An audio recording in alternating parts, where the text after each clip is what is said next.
Former Secretary of State Mike Pompeo joins us now here in New York. Mr. Secretary, good morning to you. Good morning, sir. Great to be with you. What should our response be to the reign of terror inflicted by Putin overnight? So the response should be what we should have been doing, frankly, since September, when we knew this invasion was going to take place. Give the Ukrainians the tools they need to convince Vladimir Putin that the cost of his continued aggression is too high. Instead, Stuart, we've dribbled it out. We waited 6 months to give them anything, and then we say we're going to give them artillery. We give them 4. We should be providing them the full firepower they need to impose real costs on Putin. And if we do that, it's the only possibility of convincing him to withdraw. Did we slow the aid? Yeah. Because we really didn't want Zelensky to win hands down? I don't know the motivation why they didn't. I think their stated reason was they didn't want to provoke Vladimir Putin. It's probably true. I think he's been provoked, Stuart. All right. So I never understood that part of the argument. They didn't ask for our kids. They didn't ask for our soldiers. They simply said, provide us the tools so we can defend our own sovereign nation. And the Europeans should have done more. The United States should have done more. Faster, better, stronger. OK, what should we give them now? Longer range capabilities. To hit inside Russia? No, to make sure you can strike every target that the Russians are inside of Ukraine.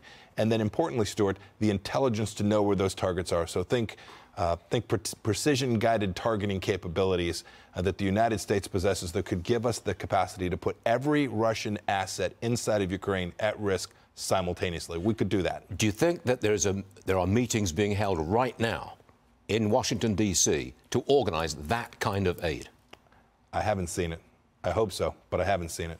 What do you make of when President Biden warned of a nuclear armageddon? National Security Council Coordinator John Kirby, he had to walk those comments back. Mr. Secretary, just watch this for a second. Roll it.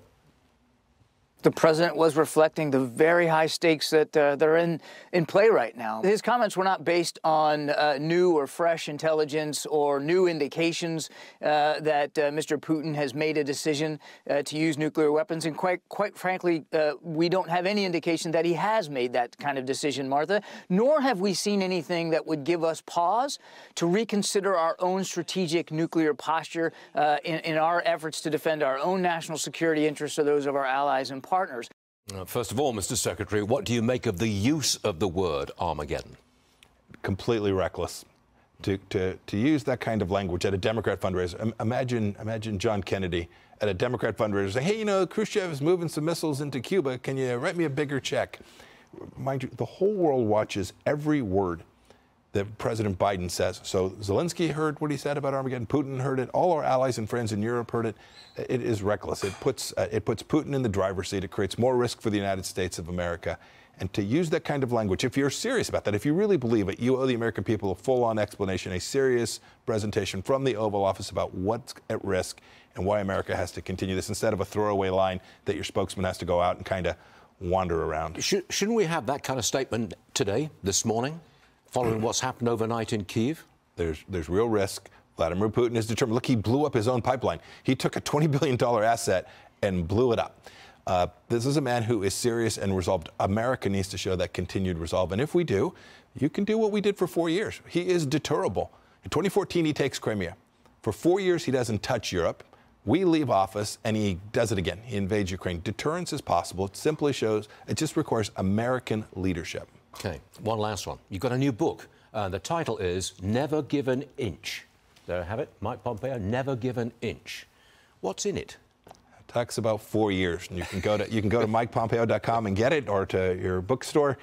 It talks about the 4 years. A lot of the story hasn't been told.